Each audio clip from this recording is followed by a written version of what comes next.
Un dels actes més emblemàtics i participatius del Carnaval de Solsona és la penjada del ruc a la Torre de les Hores, que es farà aquest proper dissabte a la nit.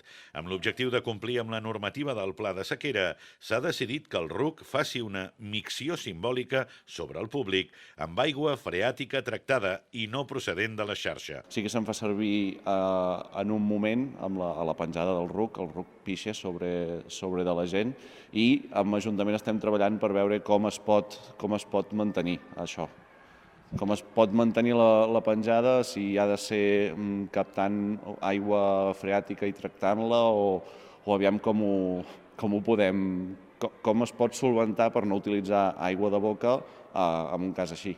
També és veritat que no és una quantitat de litres molt impressionant. La penjada del ruc, que l'any que ve complirà 40 anys, és un dels actes més participats i populars del Carnaval de Solsona. Es va instaurar l'any 1985 i, segons explica una rondalla, es va fer pujar a un ruc al campanar perquè mengés unes herbes que hi havien nascut. La bèstia es va fer enfilar amb una soga lligada al coll, ja que les escales eren massa estretes i per això l'animal orinava mentre agonitzava.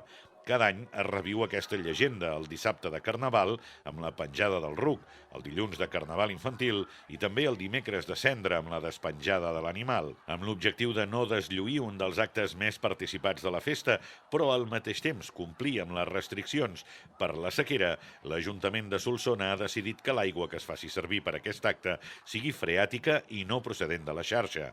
L'aigua s'agafarà d'un pou que es fa servir per netejar carrers. S'instal·larà un dipòsit a sota de la torre on es penja el ruc i es bombarà l'aigua per a fer-la pujar als 18 metres necessaris per fer-la servir a través del mecanisme que porta incorporat el ruc de cartró-pedra. A més, tant l'Ajuntament com també l'Associació de Festes del Carnaval de Solsona han demanat als veïns del nucli antic que no llancin aigua amb galledes des de les finestres i els balcons, una acció que s'acostuma a fer durant l'acte de la penjada del ruc. Solsona arrenca oficialment aquest dijous gras els actes de Carnaval amb l'arribada del rei Carnestoltes. El president de l'Associació de Festes del Carnaval, Àlex Vilanova, ha explicat que enguany la festa arriba amb poques novetats, ja que és un carnaval molt ric, amb més d'una 70 d'actes. A nivell d'imatge quedaria molt malament fer això o lo típic durant la penjada, molts veïns amb cubells d'aigua llançant-los contra el públic.